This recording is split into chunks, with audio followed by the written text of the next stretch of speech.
Assalamualaikum warahmatullahi wabarakatuh. Bismillahirrahmanirrahim. Pertama-tama, marilah kita panjatkan puji syukur kehadirat Allah Subhanahu wa Ta'ala yang telah memberikan kita nikmat yang sebegitu luar biasa, yakni nikmat iman dan Islam. Dan tidak lupa, sholawat beserta salam semoga terlimpah curahkan kepada Nabi besar kita, Nabi Muhammad sallallahu alaihi wasallam, kepada keluarganya, para sahabatnya, pengikutnya, dan kepada kita sekalian. Dalam kitab Al-Masbuk fi Nasihatil Muluk, Imam Al-Ghazali menyampaikan kisah harta dan pemiliknya yang layak dijadikan pelajaran. Dikisahkan seorang raja memiliki banyak harta. Ia mengumpulkan berbagai macam harta yang ada di dunia untuk menyenangkan diri dan untuk memenuhi kebutuhan sehari-hari. Dibuatlah istana mewah dan megah layaknya tempat tinggal raja. Dipasangkan pintu-pintu gerbang kokoh yang dijaga oleh banyak penjaga. Pada suatu ketika, sang raja memerintahkan pegawainya untuk membuat pesta makan di istana bersama para menterinya, teman-temannya, dan juga pelayannya. Duduklah ia di atas singgasana dengan lagak sombong sambil berkata, "Wahai jiwa nafsuku, sungguh aku telah mengumpulkan semua kenikmatan dunia ini. Sekarang nikmatilah, harta ini akan dapat memenuhi kebutuhan di dunia ini sepanjang umur." Saat pesta tengah berlangsung, di luar istana tampak laki-laki berpakaian kusut, compang-camping, dan di lehernya terkalungkan keranjang rumput.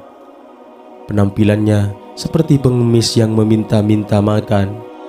Ia hendak memasuki gerbang istana dengan wajah menakutkan, sehingga membuat gaduh orang-orang yang sedang berpesta.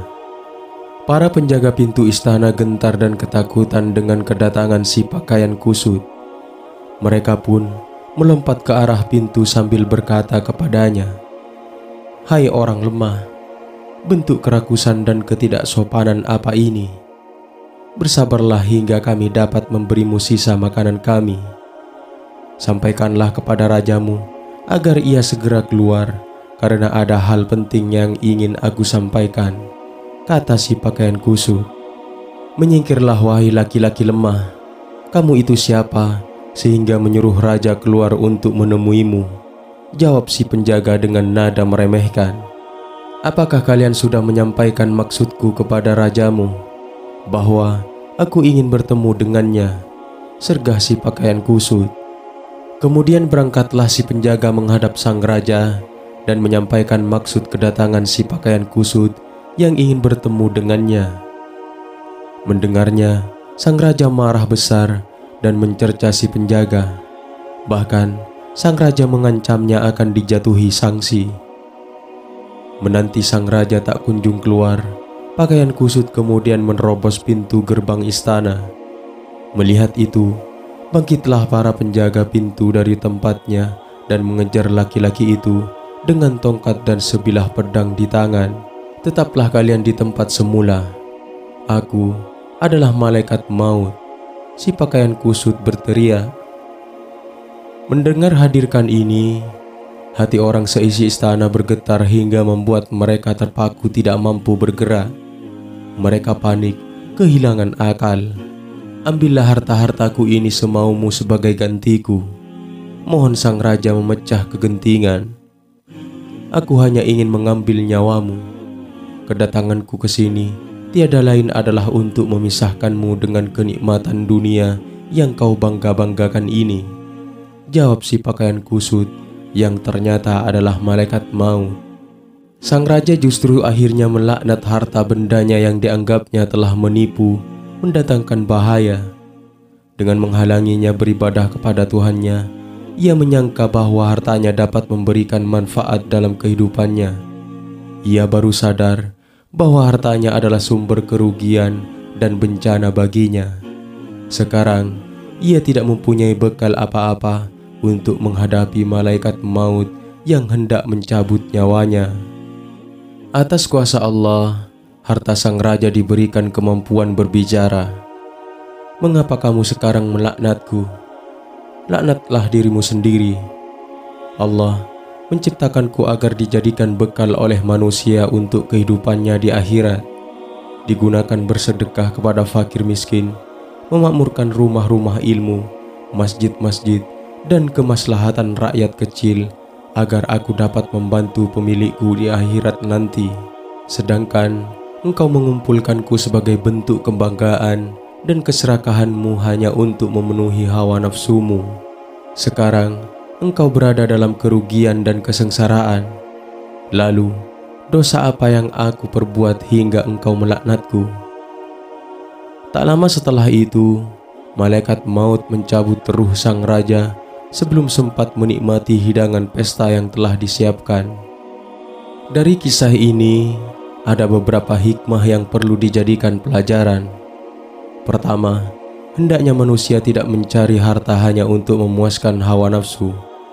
Harta sebaiknya dijadikan sebagai bekal untuk menjalani kehidupan di kehidupan akhirat. Kedua, hendaknya manusia tidak melaknat hartanya, sebab sumber kesalahan bukan terletak pada zatiah hartanya, namun karena penggunaannya. Semua tergantung kepada pemiliknya, mau digunakan untuk apa harta yang dimilikinya.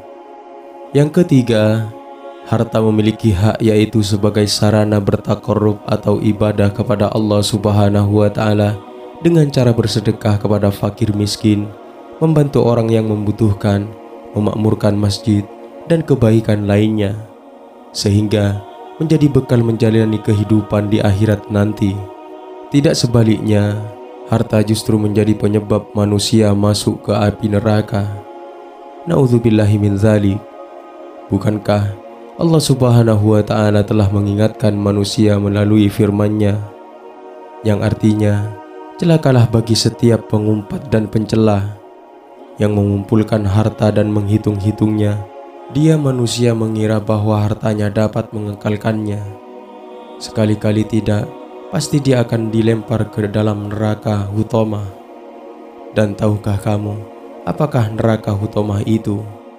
Yaitu api azab Allah yang dinyalakan, yang membakar sampai ke dalam hati. Sungguh api itu ditutup rapat atas diri mereka, sedangkan mereka itu diikat pada tiang-tiang yang panjang. Al-Quran, Surat Al-Humazah, ayat 1-9. Mudah-mudahan video singkat ini bermanfaat. Wallahu a'lam bishawab. Assalamualaikum warahmatullahi wabarakatuh.